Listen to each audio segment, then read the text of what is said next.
가장 좋은 거는 비싸긴 하지만 서울에 똘똘한 한 채 분양받는 게 가장 좋은데, 분양받기는 거의 하늘의 별 따기고 피 주고 살만한 것들이 어쨌든 규제가 바뀌기 때문에 전매 제한 1년으로 과감하게 서울에 있는 분양권을 프리미엄 주고 사는 거. 그리고 이왕이면은 서울과 인접 도시들,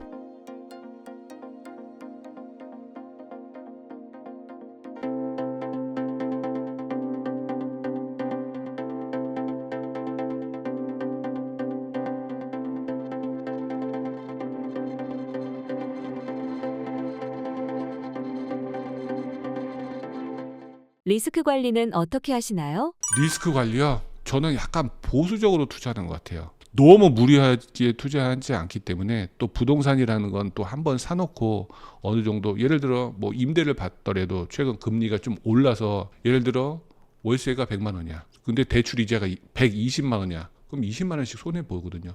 그래도 어쩔 수 없어요. 왜? 이자가 너무 많이 올랐으니까. 그런 거는 버티게 되면은 다달이 20만 원 더 나간다고 내가 위험하지는 않아요.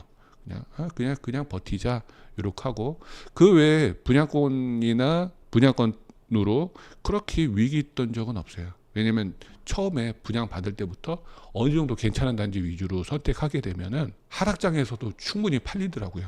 물론 좀 싸게는 팔리지만 제일 무서운 게 이거예요. 안 팔리는 게, 지금까지 그 안 팔리는 부동산이 제일 무섭거든요. 이왕이면 처음 선택 때 좀 황금성이 괜찮은 단지 위주로 선택했던 게 내 리스크 관리하는 부분에 가장 컸던 게 아닌가 싶어요. 앞으로 6개월, 1년 부동산 시장 어떻게 전망하시나요? 저는 이제 거의 한 매주 임장을 나가는데, 한 작년 봄부터 시작해서 서울의 전세가 줄어들더라고요. 그리고 작년 여름부터 전세가 굉장히 귀해졌어요. 그러면서 쭉쭉쭉쭉 지금까지 전세가, 지금 서울 같은 데는 최소 뭐 한 1억에서 준신주급 1억에서 2억씩 오른 것 같고요. 그 외에 전 지역은 아니지만 수도권도 전세가가 꾸준히 오르고 있어요. 전세가가 오르는 이유 중에서 이제 입주 물량이 줄어든 이유도 있죠. 그러면 입주 물량은 2년 전, 3년 전 얘기란 말이에요. 근데 저는 진짜 매주 분양 물량 어디 하는지 체크하거든요. 특히 문재인 정부 하반기에는 분양 거의 많이 안 했어요. 왜? 규제가 하도 심했고, 또 부동산 시장이 너무 뜨겁다 보니까 잘 안 했고요. 그리고 2022년 약간 하반기부터 하락장 왔잖아요. 하락장 때도 분양 안 했어요. 시장이 너무 안 좋아서. 그래서 따지고 보면 거의 2년, 3년 전부터 지금까지 분양 물량이 굉장히 줄었습니다. 이게 어쨌든 나타날 거예요. 또 올해도 분양 많이 안 했어요. 수도권은. 특히 수도권 위주로. 그러다 보니까 이거 6개월, 1년치가 아니고 앞으로 입주가 좀 부족해서 전세가 오르고 매매가도 영향을 주겠다라는 생각이 한 2, 3년 전부터 들었어요. 왜? 분양을 안 해서. 전세가 계속 오르고. 그 부분이 집값에 지금도 전세가가 지금 55주인가요? 계속 상승하고 있잖아요. 그죠? 서울 전세가. 근데 또 지방은 달라요. 지방은 또 지방 소도시 같은 건 계속 꾸준히 미분양 나더라도 계속 분양을 했고, 또 지방 같은 경우 인구가 좀 줄어드는 그 포인트가 크잖아요. 그리고 수도권 집중화되고, 오히려 수도권 같은 게 분양 물량이 더 많아야 되는데 지방이 더 많았던 것 같아요. 최근 2, 3년간 보더라도. 그래서 수도권 같은 경우는 전세가 상승과 함께 최근 서울부터 시작해서 매매가 상승이 계속 나타나고 있어요. 그리고 이거는 수도권으로 퍼질 것 같아. 서울 상급지랑 뭐 서울 외곽이 있고요. 경기도는 과천이 조금 많이, 지금 뭐 최근에 뭐 20억, 그게 2년 전에 뭐 13억, 15억에 거래된 걸 봤는데 최근에 20억 가까이 거래가 됐더라고요. 그게 불과 한 1년 반 전이에요. 1년 6개월, 뭐 1년 7개월 전이었는데, 최근에 서울 그리고 경기도 최상급지 위주로 상승이 나타나고 있어요. 지금 가치 상승 초입에서 가장 투자하기 좋은 것은 무엇일까요? 상가는 힘들어요. 상업용 부동산은 대부분 다 뭐 오피스텔이든 상가든 최근 금리가 아직도 높아요. 한 4.8, 제가 최근에 받았던 건 4.8% 금리더라고요. 근데 주택은 뭐 3%대, 2%대인데 사업자 대출은 좀 높더라고요. 제가 받았던 건 4%대였었고, 그리고 최근 일부 상업용 상품은 약간 은행에서 꺼리기 때문에 대출 규모를 줄였어요. 최근에 제 지인들도 그 얘기 많이 하더라고요. 그러다 보니까 아직 상업용 부동산의 인기가 좀 떨어졌어요. 두 번째, 재개발 재건축이에요. 이게 최근 공사비 상승으로 인해서 굉장히 불투명해졌어요. 그리고 실제로 인기도 솔직히 좀 떨어졌고, 인기 떨어졌다는 게 프리미엄이 약간 떨어지고 매물이 좀 늘었더라고요. 제 가족 중에 한 분도 요거 때문에 재건축 아파트 때문에 좀 머리가 아프더라고요. 왜냐하면 재건축 재개발은 속도가 생명인데 이게 무슨 이유인지 몰라도 약간 지지부진해지고, 지지부진해질수록 공사비가 오르다 보니까 추가 분담금이 계속 증가하고, 그 여파로 요즘 그 부분도 약간 있는 것 같고요. 그렇지만 분양권 같은 경우는 분양 받으면 뭐 추가 분담금 같은 거 없어요. 그냥 입주를 하기 때문에 그것도 괜찮고, 그리고 아파트도 요즘은 약간 준신축 위주로, 거래량을 봐도 준신축 위주로 거래량이 굉장히 많고 가격 상승이 크더라고요.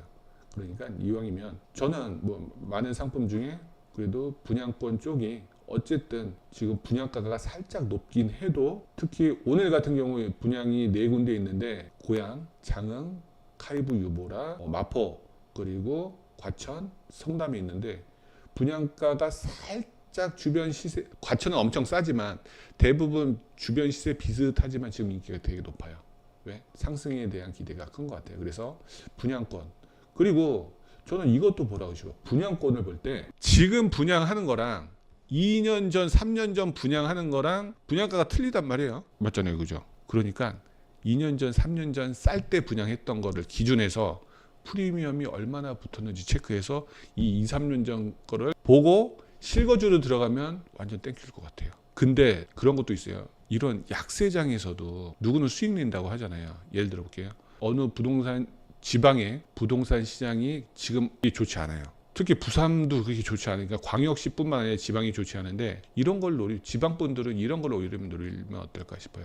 입주하는 거. 분양권이 제일 무서운 게 입주장을 맞는 거예요. 입주장은 뭐냐면 분양을 받고 이제 등기 치기 직전이야. 그러면 두 가지 선택이야. 내가 들어가 살까? 아니면 전세를 줘야 되는데, 시장이 안 좋은 지역은 전세가도 낮아요. 그리고 프리미엄이 분양가 이하로 붙은 데가 엄청 많아. 그거를 오히려 실거주면에서 사는 것도 괜찮고, 투자면에서도 약간 찝찝한데 그래도 절대가를 본다면은, 왜? 3년 전 분양가, 싼 분양가였고, 근데 그 싼 분양가에서 가격이 더 떨어진 마이너스 프리미엄이라면 PD님도 괜찮지 않나요? 약간 용기가 없을 뿐이지. 그런 것도 관심 들 필요는 있고, 그래도 지금 현재는 신규 분양 중에서 수도권이 대대긴 해요. 지금 수도권과 지방의 분위기가 다르다고 하셨는데 지방에서 관심 있게 봐야 할 곳이 있을까요? 저는 현재까지도 지방은 아닌 것 같아.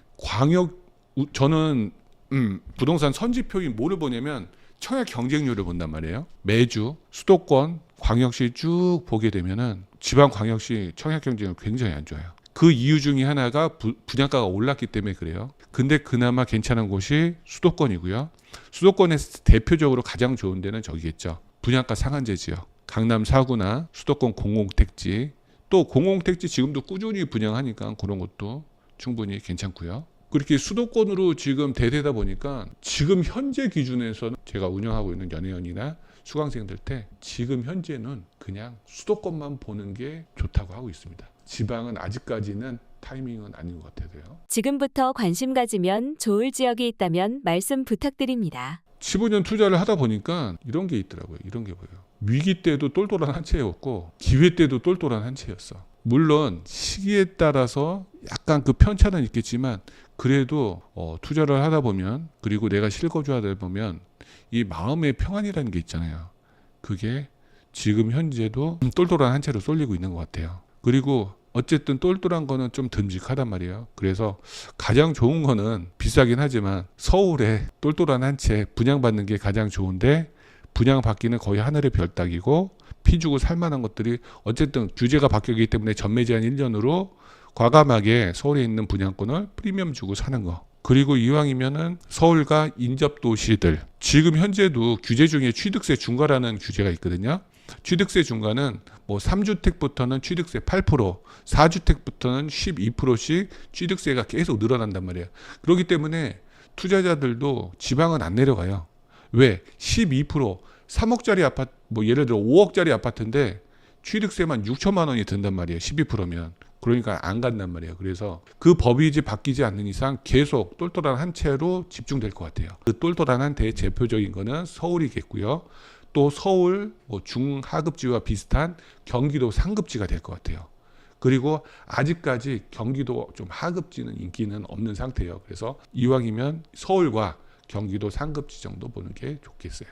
3분기 고래동 공부 강의 모집 중이거든요. 네, 네이버에 고래동 공부 치면 저희 홈페이지가 있어요. 여기서 7, 8, 9월 고래동 공부 3개월 동안 같이 하는 프로그램인데 네, 심정석 소장님 보너스 강의가 추가가 됐습니다. 저희는 정말 많은 걸 다루거든요. 물론 코인도 강의하죠.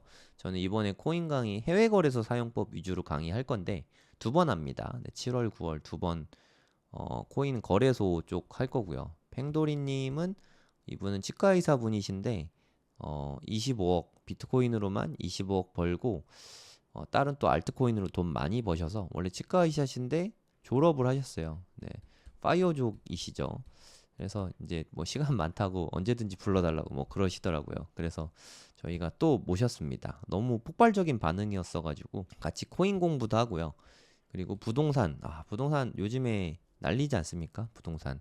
서울 부동산 다시 올라간다고 뭐 좀 시끄러워진 것 같아요. 거래량도 좀 많고 부동산 공부도 네, 같이 하고요. 그리고 빗소영 대표님은 자기개발 쪽 아웃풋 독서 자기개발된 프로그램도 같이 들어있고요. 심정섭 소장님은 학군 강의하거든요. 학군과 부동산, 자녀교육 이런 부분에 대해서 설명을 해주시는데 이 부분도 같이 알려주실 거예요. 교육이죠, 교육. 자녀교육. 진짜 정말 거의 모든 거를 다 망라하는 강의거든요. 고래동 공부 프로그램만 잘 따라오셔도 다른 공부 특별히 많이 더 안 하셔도 충분할 것 같아요. 이것만 해도 충분히 많거든요. 8월 달에도 네, 웅달 대표님은 사업과 투자를 너무 잘 융합하셨고 그리고 좀 뼈 때리는 이야기 있잖아요. 뼈 맞는 시간을 좀 가감 없이 정말 솔직하게 부드럽게 때려주시거든요. 그래서 웅달님 강의를 들으면은 무언가 되게 하고 싶은 게 많아집니다. 네, 정말 또 기대되는 강의요. 8월 달에 하시는데 너무너무 기대가 됩니다. 그리고 요즘에 주식 쪽은 AI가 난리잖아요. AI 요즘에 저 이효석 대표님 컨텐츠 되게 많이 보고 있는데 와 저보다 더 부지런하시더라고요. 그러니까 진짜 이분은 거의 안 주무시는 것 같아요. 뭐 진짜 대단하십니다. 컨텐츠도 되게 많이 만드시고 또 저는 양은 많이 하지만 사실 뭐 질이 엄청 뛰어나다라고 말씀드릴 수가 좀 그러긴 좀 부끄러운데 이효석 대표님은 양도 많은데 질도 되게 좋더라고요. 그 인사이트를 직접적으로 배울 수 있는 시간이죠. 다 줌으로 실시간 강의하거든요. 이럴 때가 아니면 네, 제가 또 언제 이효석 대표님을 만나서 이렇게 질의응답할 시간이 있겠습니까? 여러분들도 고래동 공부 오시면 같이 이야기 나눌 수 있습니다. 그리고 일반 직장인이신데 비트코인 투자로 네, 부를 많이 이루셨죠. 네, 호필님도 오십니다. 원래 이분은 공기업 다니시는 직장인이세요. 직장인. 네, 지금도 직장 다니고 계십니다. 직장인 분들이 가장 좀 좋아하는 강의죠. 가장 현실적인 강의고 보통 다른 분들은 사업이랑 같이 하니까 네, 현금이 원래 많아서 잘 됐을 수도 있잖아요. 근데 호필님은 직장인으로 정말 조금씩 늘 모아가지고 그걸로 힘들게 처음에 1억 모아서 투자한 이야기도 들려주시고 했는데 정말 눈물 나는 투자 끝에 네, 지금 좀 성취를 많이 이루셨죠. 네, 그래서 앞으로 이제까지 해온 것과 앞으로 어떻게 해야 되는지 이런 부분들에 대해서 아주 상세하게 말씀해 주실 거예요. 네, 빛 대표님이 또 독서 모임과 자기계발 쪽 이끌어 주실 거고요. 네, 그리고 우리 부동산 이야기 하잖아요. 네, 남이사님은 또 가장 현실적인 방법을 많이 제시해 주시죠. 지난달에 보너스 특강으로 남이사님이 나와서 강의해 주셨는데 정말 열광의 도가니였어요. 강의 자체도 너무 재밌고 현실적이고 그래서 이제는 진짜 현실적으로 부동산 투자를 어떻게 해야 되는지 가르쳐 주겠다 하면서 끝났거든요. 네, 그 후속편이 이제 9월 달에 남이사님이 강의를 해주십니다. 남이사님이 이런 얘기를 하시더라고요. 그러니까 내가 가진 현금이 현재 얼마든 상관이 없다. 네, 누구나 부동산 투자를 할 수 있다. 이 비법을 알려주신다니까 네, 저도 기대가 많이 됩니다. 기회 되시는 분들은 신청해 주시면 감사하겠습니다.